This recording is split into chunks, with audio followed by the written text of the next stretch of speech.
Welcome to this playoff episode of Locked On 76ers. Game 3 in the books, and the 76ers, well, they picked up the win, but the big story, getting the big fella back to help lead them to their first win in this semifinal matchup. Keith and I discuss it all next right here, Locked On 76ers. You are Locked On 76ers, your daily Philadelphia 76ers podcast. Part of the Locked On Podcast Network. Your team every day.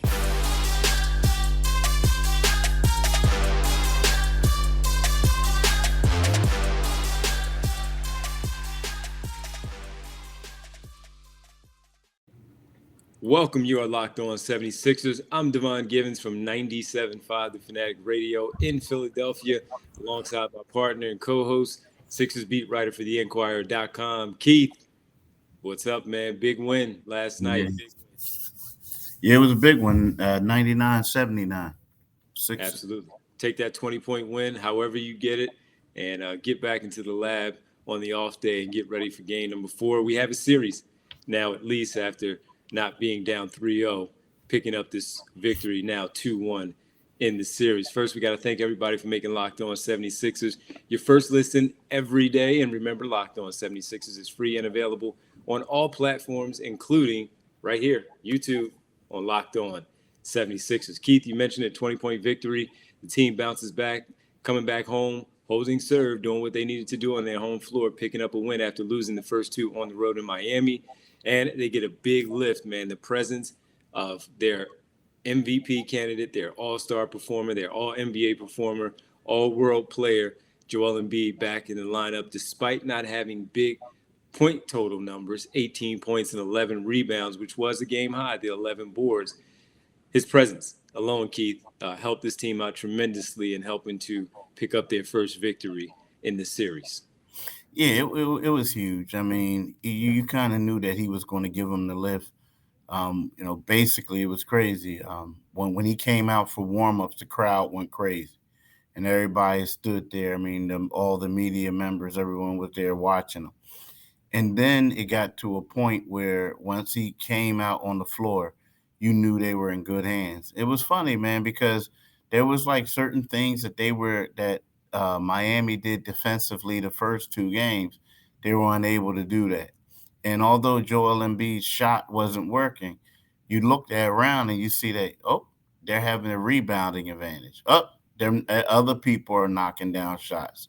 So just as, like you said, his presence on the floor really, helps out. I mean, he shot 5 for 12 from the field. Like you said, he had 11 rebounds. He did have 4 turnovers, but he had one and block. That's to be expected. That's fine. Yeah. But it is. He had that, but you can't keep expecting that though. Like, I mean, I understand what we're saying, but you ain't winning the championship when he keeps shooting the ball. No, with 8 days off, coming back, dealing with everything he's dealing with the mask now on his face. Yeah, getting used to that. I didn't have a problem with that. The thing that really impressed me was the way he played Bam Adebayo. Like, Bam was averaging 23.4 points and 12.5 rebounds. He was shooting like crazy against them percentage. Bam had 9 points, won 2 for 9 shooting. He had 3 rebounds, 3 turnovers, and was a game worse minus 22. And the crazy part about the 9 points, Keith, is 4 of them, if I'm not mistaken, came at the foul line. Yeah, you're right. 4, actually 5 of them came at the foul line. He shot 5 for 8 from the foul line. So when you look at that, you're saying to yourself, the big fella made a huge difference. Huge difference. Yeah, it's night and day of when you have DeAndre Jordan as your starting center and Joel Embiid as your starting center, where the eyes just light up when you see those guys across from you, even with Paul Reed as the backup center. But just a big lift. And Doc Rivers said something interesting post-game. He felt like the first 8 minutes of the game, Embiid played well. After that, not so much, because the adrenaline of being back out there on the floor just got him through it, and he was able to play well as possible early on, even though it took him a bit to get the scoring going. It took the team overall a little while to get on the board, because I think they were so amped up to have him back, being back in the home crowd. They were pressing a little bit. And as you saw it, after one, both teams shot poorly in the first. I think it was 21-17 after the first quarter. Low scoring affair, 99-79 is the final score. But the adrenaline that he played off of early on. So just seeing that. But then he did good things later on, right? He had the one drive where he wasn't worried about really being touched. He did the Euro step. He got the dunk, one hand. So let's not forget, he's still dealing with torn ligaments in his shooting hand. So for him to go to the basket strong, flush it the way that he did, it was encouraging to see that. And making his free throws early too, Keith, knowing that he's dealing with this mask, got to the free throw line again like he typically does, knocking down his free throws. But he did it early, and I think that helped him out a little bit to see the ball go through the net. The field goals, they'll come. He'll get comfortable again in making his field goals as things go along. But I just found it interesting that Doc Rivers pointed out the 8 minutes he felt in the first part of the game were his best minutes, and everything else afterwards were not so great. But I thought those minutes in the third quarter. I'm going to tell you this. I respectfully disagree with Doc Rivers.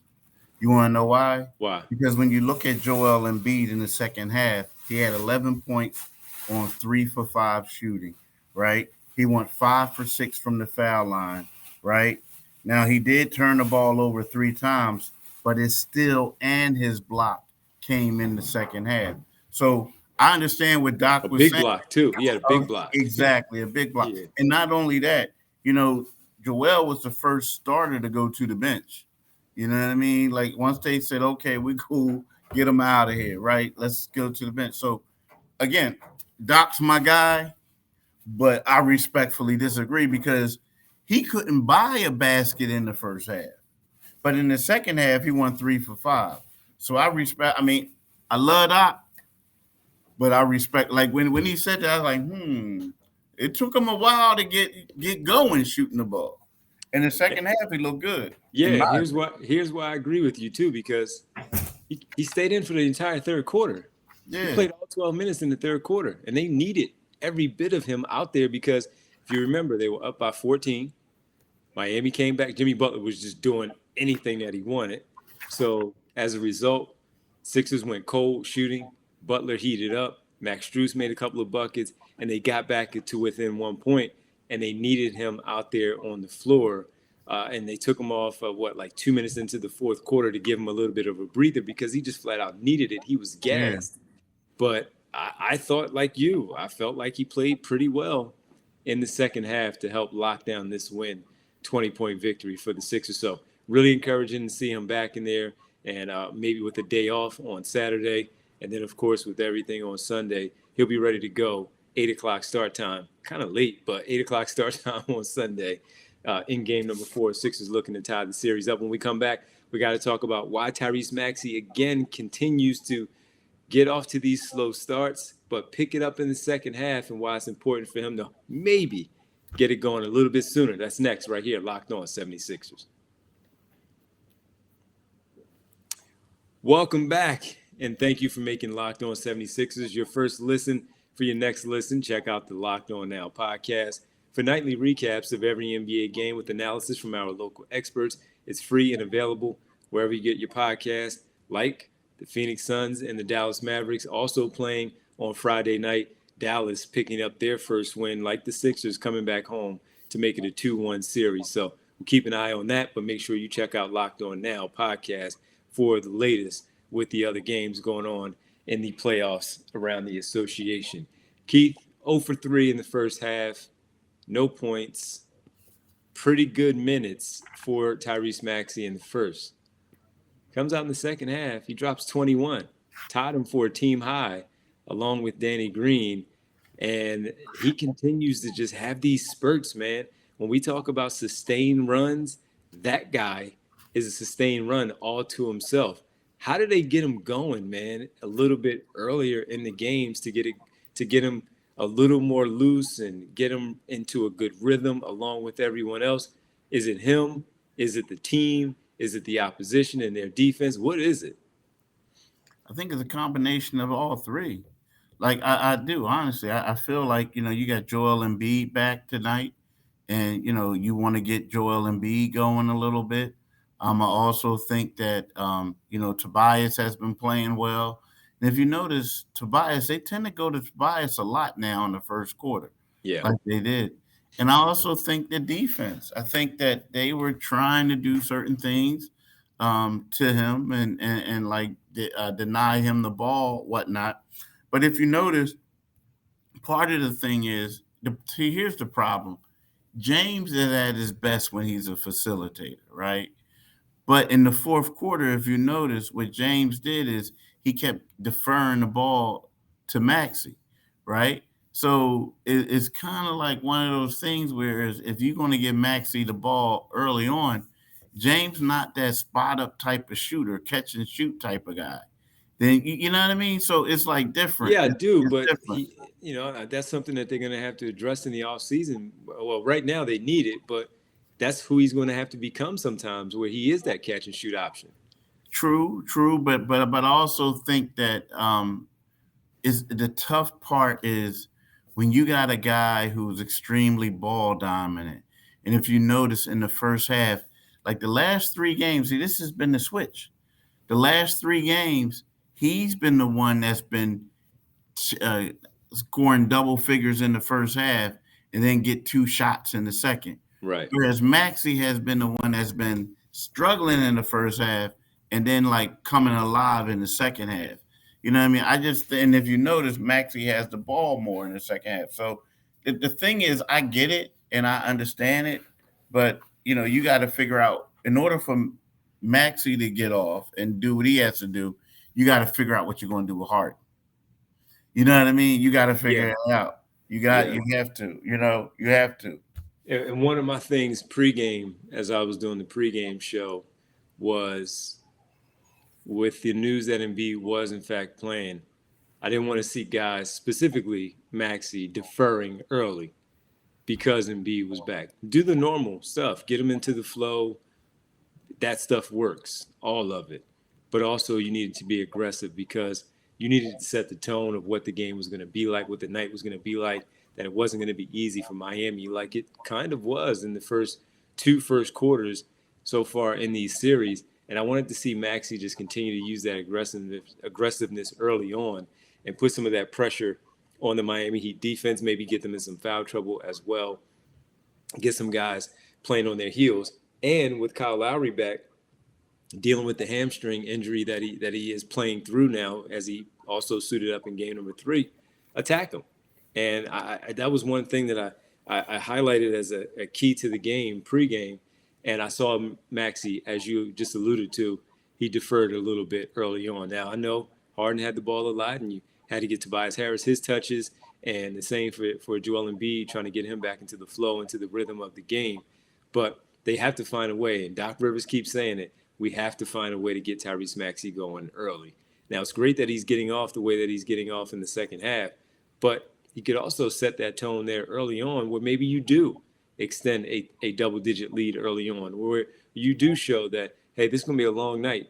If you guys keep playing your defense on me like this, I'm going to have that success. His speed, unguardable. They can't defend it. So they have to find ways, not just in transition, but also in the first half, those 12 minutes, first quarter, those 12 minutes, to see if they can get them into a much better rhythm early on. James Harden has to adapt. Everyone has to adapt. This is about championships here, trying to win a championship, so everybody has to sacrifice something. True, but that's easier said than done, dude. Yeah, I'm not out there dribbling. It's easier said than done when you're a ball dominant dude like that. I mean, and again, he has been adjusting in the second half a little bit, but I just I look at Harden when he doesn't have the ball. He just he doesn't move. He doesn't move. He doesn't. Yeah, that's what I'm saying. He doesn't. He's just there, and it's so. It's just one of those things. But you know what? It is what it is. You're right. He has to adjust, but it's just hard. I feel like at this particular time, like you said, maybe the off season do some things, but he just doesn't move. He's just there. Well, and one more part of that, when you said he's so busy early on in the game, in the second half, he might take lesser shots. I also wonder if he's spilling it all in the first half.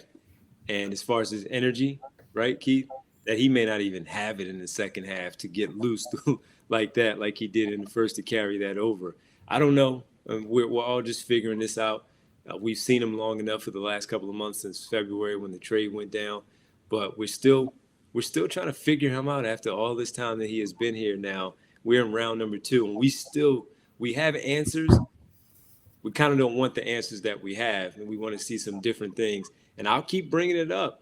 When you tell me you're a high level player and you think the game the way that you do, and I do think he can see and read things very, very well.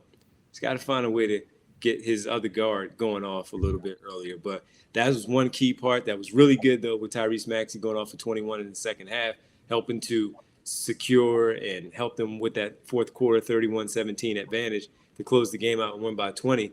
Another one, Keith, was we finally got the shooting. Why it was important, why they need to continue to shoot that way in order to maybe do something that is really tough, which is come back from 2-0 and win this series. But one what your boy Furkan do, bro? Was he out there? Yeah, he was out there. Well, we don't worry about him. We'll talk about the other guy that went off. That would be Danny Green next, right here. Locked On 76ers. Welcome back. Yes, no Furkan Korkmaz getting off there last night. And all right.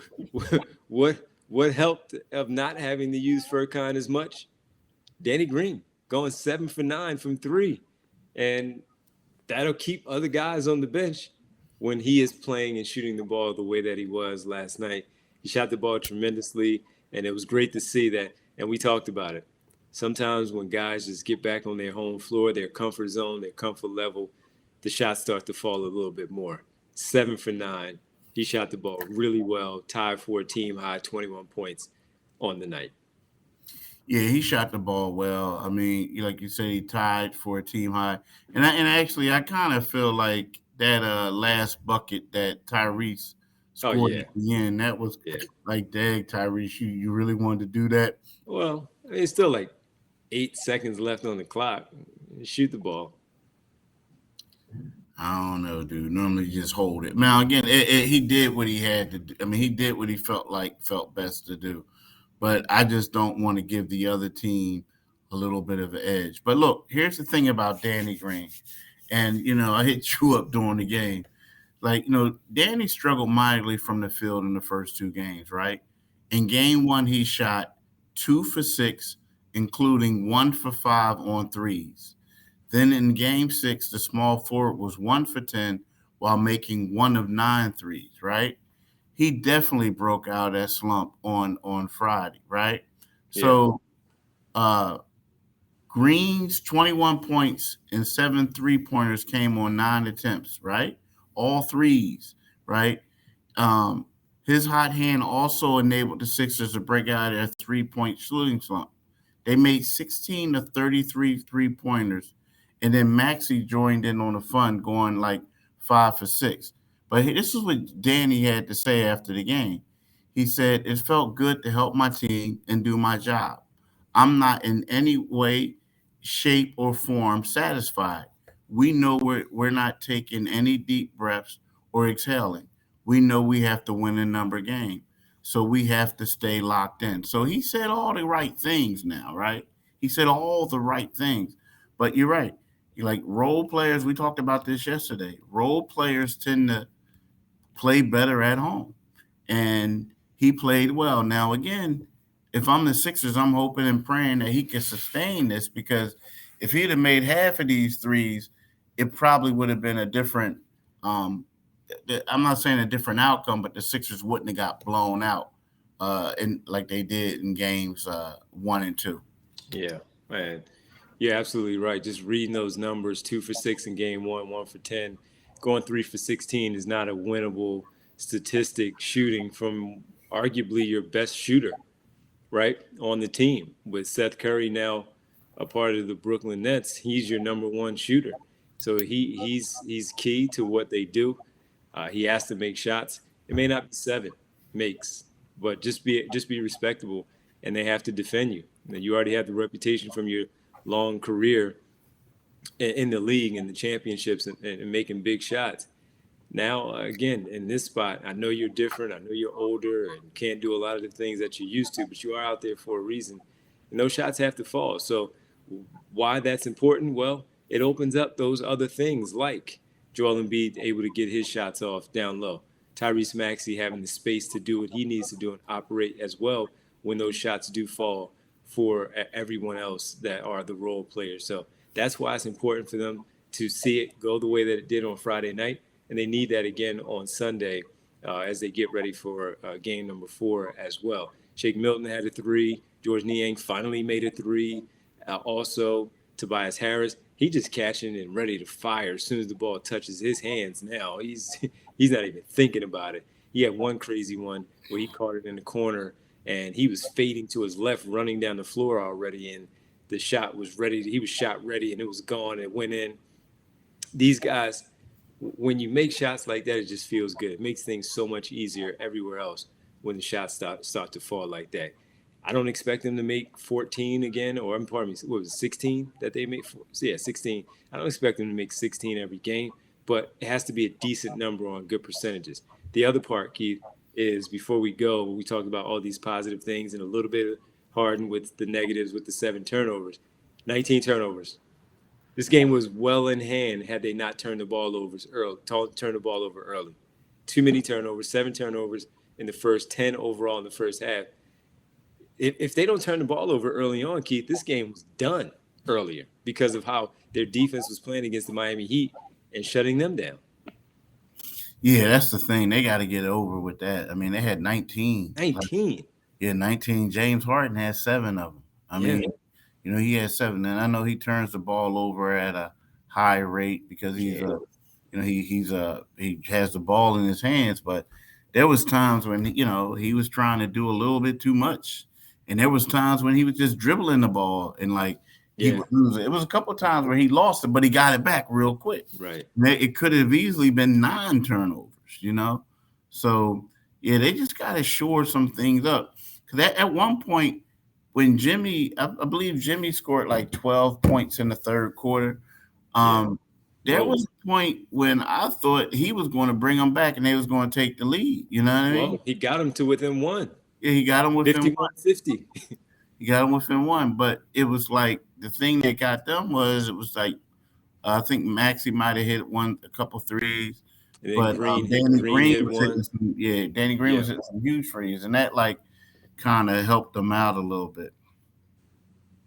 No, it just timely shooting, but defensively, if you do your part and defend them a little bit better there and not turn the ball over, I really believe that the game, while it was eventually a blowout, a 20-point blowout, I think they would have had this game in hand a little bit sooner had they protected the ball much better. They have to do that, and that's a big key once again in game number 4. Kind of tired of talking about it because look at where we are. We're after 82 games now, 9 games in the books for this season. So we're in game 91.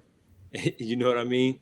And we're still talking about the turnovers. They have to stop being so loose with the basketball. It's 2 possessions in the postseason are too important for you to cough the ball up the way that they did and giving up 19 points off of those mistakes as well. Well, Keith, we'll be back on Monday as we get ready for game number 5. So we'll come back to you after game number 4, right, Keith? We'll come back to you after game number 4 on Sunday night, and we'll talk about hopefully. Before we go, I want to ask you one question. Yeah. What do you feel about PJ Tucker trying to take it to the streets? I thought he got frustrated because of how the team was playing. I thought he was trying to give them a little bit of a spark because they weren't playing quote unquote Miami Heat basketball. So he needed to, junk up the game a little bit by going after Matisse Thybulle for whatever reason. Now, I think there was a play earlier where he felt Thybulle was a little dirty, but he knows, just like we know, Matisse Thybulle is not a dirty player at all. He's not trying to hurt anybody. He's just trying to play basketball. And if he got bumped somewhere along the line accidentally and it seemed weird, okay, cool. Understand who it was. But when that happened, the reputation that they have too with the Miami Heat basketball, their culture, and also his reputation, maybe he felt like he needed to give them a little bit of a spark to light a fire underneath them to get it going. It didn't work. Jimmy Butler was the only one playing. And, I thought it was weak that the officials gave Matisse Thybulle a technical as well. I respect Matisse Thybulle for standing up for himself. Now, he's not getting into a fight and going against that junkyard dog. I would love PJ Tucker on my team, by the way. But Matisse Thybulle was not trying to fight him. But after a while, you got to stand up for yourself. He gave him a cheap shot, forearm to his lower back. He had to do what he had to do, and I respect it. But I didn't think it warranted a technical, especially after they looked at and went back and looked at the replay. So that was me. What about you? I mean, I just felt like he was really like I'm with you. I felt like he was trying to give his team a lift and trying to bully the Sixers a little bit. You know what I mean? Yeah. So, and we'll see if that now carries over to game number 4 on Sunday. So we'll be back for game number 4 after Sunday's game, and we'll recap that one and preview Tuesday's matchup. Hopefully, we're talking about a 2-2 series. We thank you for making Locked On 76ers your first listen every day, and we will catch up with you and recap the game from Sunday, previewing game number 5 when we get back with you. Now, make your second listen Locked On NBA. We're Locked On experts covering the biggest stories around the NBA every Monday through Friday in less than 30 minutes. It's free and available wherever you get your podcast. Keith, hey, man, rest up. Get ready for this one tomorrow, man. Big game. I'll see you tomorrow night.